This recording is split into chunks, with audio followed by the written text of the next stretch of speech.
My name is Peter Bruninger from Aavik Showrooms, and we're here for a tour of Aavik and Ansuz. And here I am today with the team. I'm Michael Burrison. I am primarily the designer of the Ansuz cable lines and the Aavik amplifiers. And this is my friend and business partner. I'm Lars Christensen. I'm more or less in charge, making sure we stay on track with our products and taking care of sales and marketing. Hello, I'm Fritz Dalmos. I'm sales manager of the two companies. Good, let's go in and take a tour here in Denmark, and it's a beautiful day today. It's a great day to do some listening, and it's a great day to explore the factory. Can we do that now? Yes, you can. Yeah. Okay, here we go, guys. And here we have the production, where we have where the cables are produced. We have a joint facility here. Both the amplifiers from Aavik and the cables from Ansuz are produced here. And this is Henrik. And Henrik is doing most of the mounting on the new DTC cables, the DTC cables. And what you see on the board are the circuit boards that goes into the little discs that we have. Understood. And what is the purpose of these board units? The board units are active noise suppressants. What they do is that when you have noise on the mains, it comes in as a transient. And what this circuit does is that it samples the transient and develops a counter transient. So instead of trying to filter something away, we actively suppress it by doing a counter action. I love it. I think it's the only way to do it, because the filters will always add inductance. I was going to say they're going to be additive, and yeah. Yeah, and if you add inductance to a power cord or a speaker wire or something that has to do with current flow through your system, to your speakers, then when you add induction to that, and that's basically the only way, if you don't go active like we do, that's the only way of dealing with the noise, is to have an LC type of filtering. Mm-hmm. And when you add L, you add inductance, you also add some kind of current limitation or transient current limitation to the system. Mm-hmm.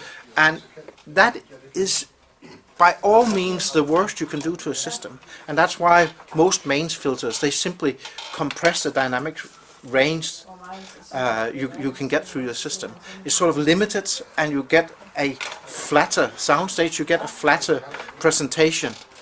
What you want to do is you want to rid your system of inductive elements in order to have the music breathing.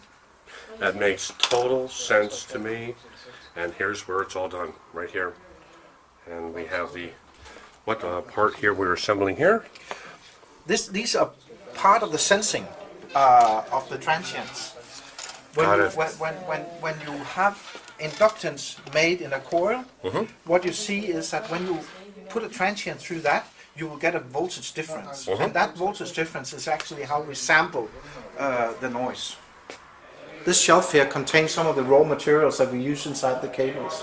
What we see here is actually a conductor that consists of 3 conductors: a center, a shield, and then a wound shield around it. We do the winding ourselves. I actually put my dad back to work. He's out of retirement and now doing cables. We have a machine there that do the winding. And what we do is that we make winding going in 2 directions. Mm-hmm. And the reason we do that, instead of having a coil going down the cable, by having a coil going in 2 directions, we minimize the possible inductance of these cables, of these windings. And again, everything we do in Ansuz has to do with inductance. The lower inductance we can do in all our power products, the power cords and the speaker wires, the better performance we get, or at least that's what we have seen. Mm-hmm. So we take the raw cables here, have them wound, and then we configure them to the finished cables, and we do that inside the other room. Let's go take a look. Here we go. Okay, and what do we have here? Here we see the assembly of some of the different parts of the cables. What we see is that we use soldering and crimping in order to make a joint of the different parts of the wires that are mechanically very stable and electrically very, very good. These are the 3 components that goes into making a mains cable. So you have here the phase, the neutral and the ground, and after assembly in these different parts, they are twisted into the wire that are then put into the socks that we see here. This is the finished DTC cable, and the PC boards we saw at Henrik's place is inside these boxes. We have 2 of them here, and the noise suppressant element is tremendous. It really scales up the performance of the music. Well, I have a full loom of DTC in my system. It's the quietest my system has ever sounded, and it's the most dimensional sound I've ever received in my system. I think it's it's awesome. A lot of people think cables as the last bit.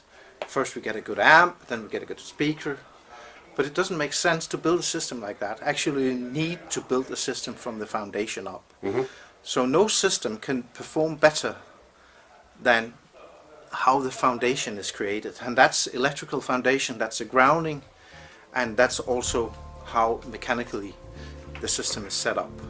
Well, I do know this. I have spoken with several of your dealers, and one of your dealers told me that he received 8 pairs of DTC. He said he was wondering how his clients would like it. Every pair he sent out for loan or demonstration, they did not come back. A check or order came back. So Exactly. that's really the answer, that they do make that huge difference in your system, and so viewers, you do want to check these out. Absolutely. Great. Well, thank you very much, Michael. Let's move on to the amplifiers.